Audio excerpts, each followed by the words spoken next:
जय श्री राम। श्री कृष्ण ने कहा, 4 वर्णों की सृष्टि मैंने की, तो क्या मनुष्यों को बांटा? श्री कृष्ण कहते हैं, नहीं, गुणों के माध्यम से कर्म को 4 भागों में बांटा। अब यह देखना है कि वह कर्म क्या है जिसे बांटा गया। गुण परिवर्तनशील है।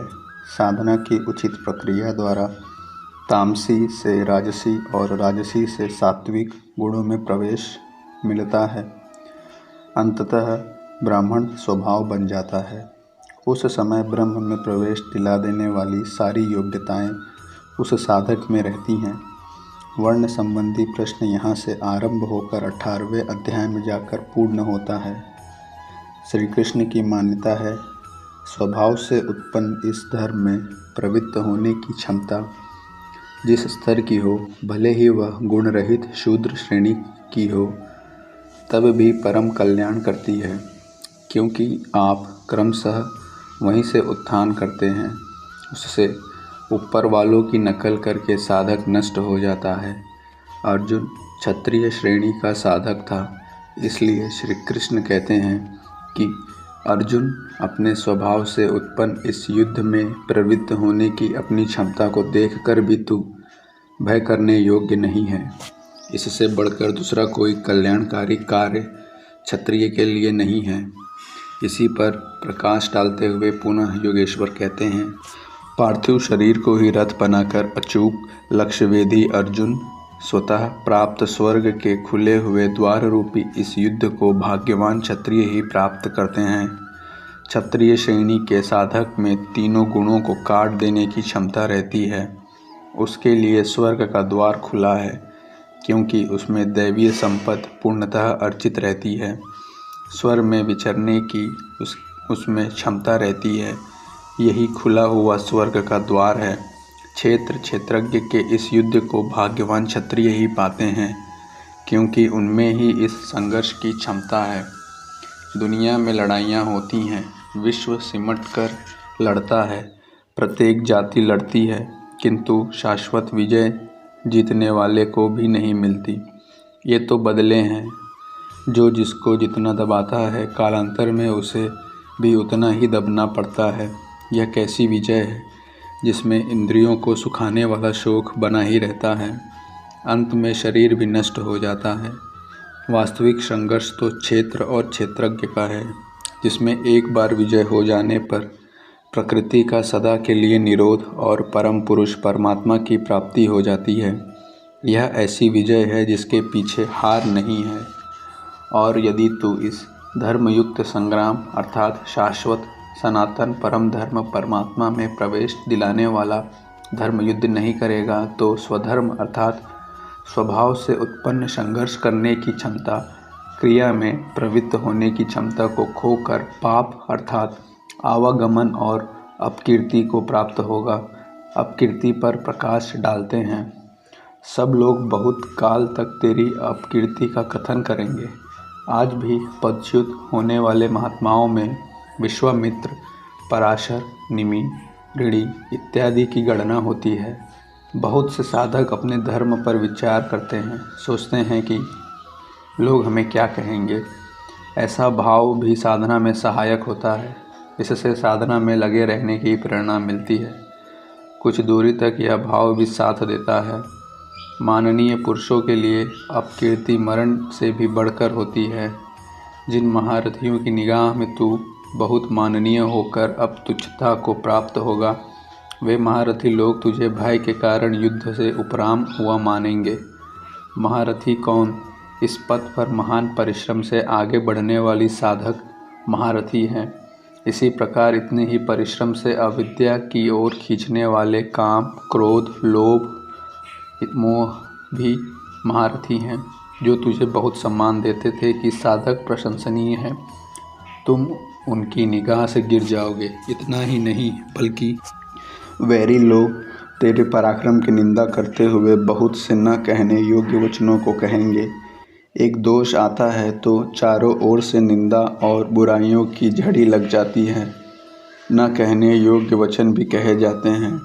इससे बड़ा दुख क्या होगा। अतः इस युद्ध में मरोगे तो स्वर्ग प्राप्त करोगे, स्वर से विचरने की क्षमता रहेगी, श्वास के बाहर प्रकृति में विचरने की धाराएं निरुद्ध हो जाएंगी, परमदेव परमात्मा में प्रवेश दिलाने वाली दैवी संपद हृदय में पूर्णतः प्रवाहित रहेगी। अथवा इस संघर्ष में जीतने पर महामहिम स्थिति को प्राप्त करोगे। इसलिए अर्जुन युद्ध के लिए निश्चय करके खड़ा हो। प्रायः लोग इस श्लोक के अर्थ में समझते हैं कि युद्ध में मरोगे तो स्वर्ग जाओगे और जीतोगे तो पृथ्वी का भोग भोगोगे।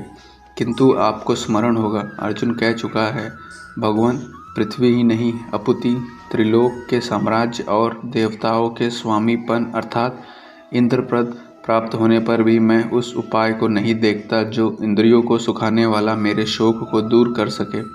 यदि इतना ही मिलना है तो गोविंद मैं युद्ध कदापि नहीं करूँगा। यदि इतने पर भी श्री कृष्ण कहते हैं, अर्जुन लड़ो, जीतोगे तो पृथ्वी पा जाओगे, हारोगे तो स्वर्ग के नागरिक बन जाओगे, तो श्री कृष्ण देते ही क्या हैं। अर्जुन इससे आगे का सत्य श्रेय की कामना वाला शिष्य था, जिसे सद्गुरुदेव श्री कृष्ण ने बताया कि क्षेत्रज्ञ के संघर्ष में यदि शरीर का समय पूरा हो जाता है और लक्ष्य तक नहीं पहुंच सके तो स्वर्ग प्राप्त करोगे, अर्थात स्वर में ही विचरण करने की क्षमता प्राप्त कर लोगे। दैवीय संपद हृदय में ढल जाएगी और इस शरीर के रहते रहते संघर्ष में सफल हो जाते हो तो महिम सबसे महान ब्रह्म की महिमा का उपभोग करोगे, महामहिम की स्थिति प्राप्त कर लोगे। जीतोगे तो सर्वस्व, क्योंकि महामहित्व को पाओगे, और हारोगे तो देवत्व, दोनों हाथों में लड्डू रहेंगे। लाभ में भी लाभ और हानि में भी लाभ है। पुनः इसी पर बल देते हुए इस प्रकार सुख दुख लाभ हानि जय पराजय को समान समझकर तू युद्ध के लिए तैयार हो। युद्ध करने से तू पाप को प्राप्त नहीं होगा, अर्थात सुख में सर्वस्व और दुख में भी देवत्व है। लाभ में महिम की स्थिति अर्थात सर्वस्व की हानि में देवत्व है। जय में महामहिम स्थिति और पराजय में भी दैवीय संपत्ति का अधिकार है। इस प्रकार अपने लाभ हानि को भली प्रकार स्वयं समझकर तू युद्ध के लिए तैयार हो। लड़ने में ही दोनों वस्तुएं हैं। लड़ोगे तो पाप अर्थात आवागमन को प्राप्त नहीं होगे, अतः तू युद्ध के लिए तैयार हो। पार्थ, यह बुद्धि तेरे ज्ञान योग के विषय में कही गई है। कौन सी बुद्धि? यही कि युद्ध कर। ज्ञान योग में इतना ही है कि अपनी हस्ती को देखकर लाभ हानि का भली प्रकार विचार करके ही जीतेंगे तो महामहिम स्थिति और हारेंगे तो देवत्व। जय में सर्वस्व और पराजय में भी देवत्व, दोनों तरह का लाभ है। युद्ध नहीं करेंगे तो सभी हमें बुरा कहेंगे, भय से उपराम हुआ मानेंगे, अपकीर्ति होगी। इस प्रकार अपने अस्तित्व को सामने रखकर स्वयं विचार कर युद्ध में अग्रसर होना ही ज्ञान योग है। प्रायः लोगों में भ्रांति है कि ज्ञान मार्ग में कर्म नहीं करना पड़ता। वे कहते हैं कि ज्ञान मार्ग में कर्म नहीं है, मैं तो शुद्ध हूँ, चैतन्य हूँ, अहा ब्रह्मास्मि, गुण ही गुण में बरतते हैं, ऐसा मानकर हाथ पर हाथ रखकर बैठ जाते हैं। योगेश्वर श्री कृष्ण के अनुसार यह ज्ञान योग नहीं है। ज्ञान योग में भी वही कर्म करना है जो निष्काम कर्म योग में किया जाता है। दोनों में केवल बुद्धि का दृष्टिकोण का अंतर है। ज्ञान मार्गी अपनी स्थिति समझकर अपने पर निर्भर होकर कर्म करता है, जबकि निष्काम कर्मयोगी इष्ट के आश्रित होकर कर्म करता है। दोनों मार्गों में है कर्म और कर्म भी एक ही है जिसे दोनों मार्गों में किया जाना चाहिए। केवल कर्म करने के दृष्टिकोण दो हैं। जय श्री राम, हर हर महादेव।